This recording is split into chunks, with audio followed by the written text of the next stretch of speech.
आमे तो देखुଛୁ ଆମକୁ ତ ନୂଆ ନୂଆ ଲାଗୁଛି ବହୁତ ଖୁସି ଲାଗୁଛି ଏତେ ବଡ ଜାଗାରେ ଆମକୁ ବି କାମ ମିଳିଛି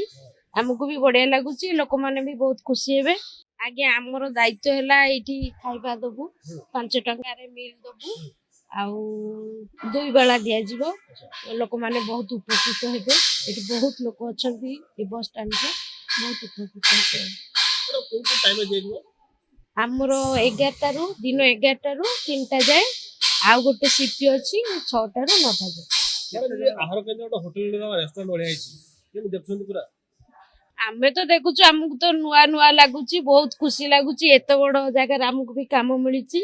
ଆମକୁ ବି ବଢିଆ ଲାଗୁଛି ଲୋକମାନେ ବି ବହୁତ ଖୁସି ହେବେ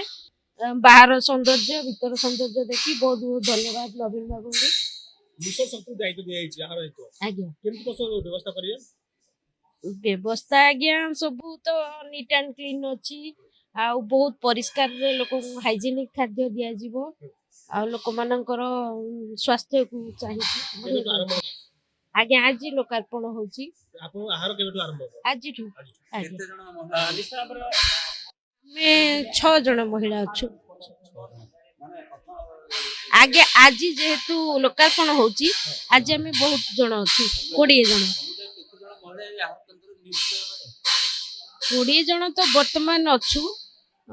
ତଥାପି ଆମେ 12 ଜଣ ବୋଧେ ରହିବୁ ଫେଜ୍ ୱାଇଜ୍ କାମ